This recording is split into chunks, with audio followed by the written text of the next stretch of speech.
The package shuddered, its engine protesting against the incline of the road. Rain lashed against the windshield, blurring the already indistinct shapes of the trees crowding the lane. Silas gripped the wheel, knuckles white, the radio crackling with static, the only sound that punctuated the oppressive silence of Oakhaven.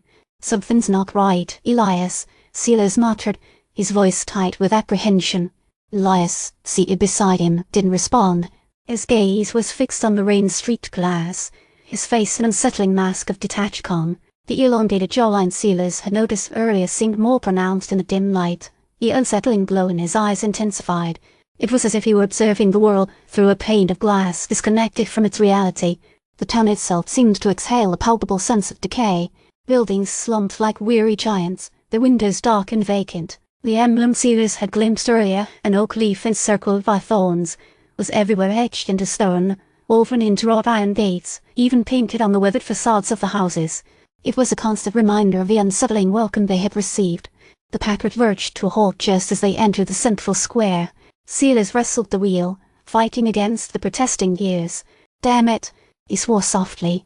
Suddenly, the rain abruptly ceased, leaving a thick, humid silence hanging in the air. A collective sigh seemed to emanate from the buildings, as if the town itself were holding its breath.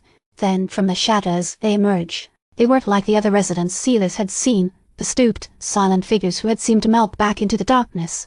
These were different, taller, more imposing, their faces hidden beneath white-brimmed hats. Each held a staff tipped with the same oak leaf encircled by thorns. "Welcome, Silas Hemlock," a voice boomed, rich and resonant. The figure stepped forward, pulling back his hat to reveal a face both ancient and unsettlingly serene. "And Elias, we have been expecting you." Silas's hand instinctively went to the Colt the 4-5 tucked beneath his coat. "Who are you? And what do you want?" "We are the Guardians," the figure replied, a hint of amusement in his voice. "We are here to ensure the harmony is maintained." "Harmony?"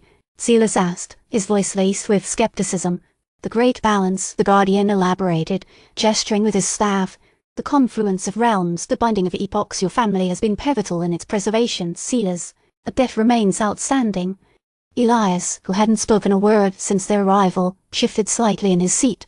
A flicker of what seemed like regret crossed his face, quickly masked by that unnerving calm. "A debt," Silas repeated, his grip tightening on the Colt. "My grandfather warned me about something about a pact."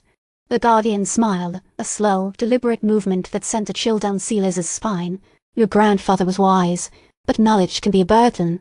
He paused, his gaze fixed on Elias, "especially when that knowledge resides within the vessel itself." Silas followed the Guardian's gaze, his eyes widening in horror as he took in Elias's form. The ethereal glow seemed to intensify, highlighting the unnatural sharpness of his features. "What have you done to him?" Silas demanded, his voice trembling with a mixture of anger and fear. "He is awakening," the Guardian replied, his voice laced with a strange kind of reverence. "The resonance is strengthening. The harmony requires a conduit, a focal point, and Elias is perfect." Suddenly, a low, mournful sound filled the square, a melody that seemed to resonate deep within Silas's bones. It was familiar, haunting, a tune he couldn't quite place. "The lament of Silas," the Guardian said, as if reading his thoughts. "Unnecessary incantation." The melody swelled, drawing Silas's attention to the center of the square. There, bathed in a faint, otherworldly light, stood a circular chamber.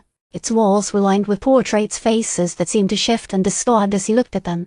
In the center of the chamber stood a shattered music box, its mechanism frozen in a silent scream.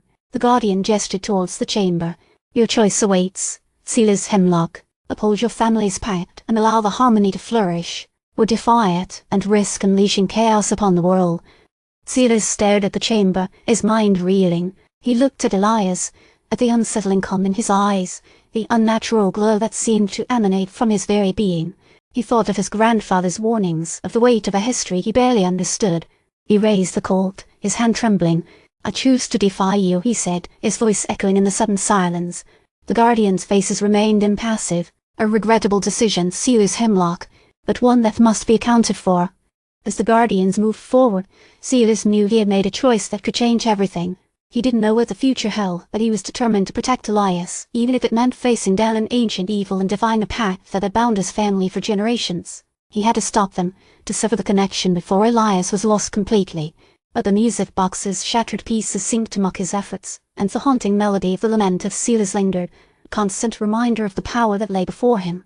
The rain began again, a curtain obscuring the square and the looming figures of the guardians.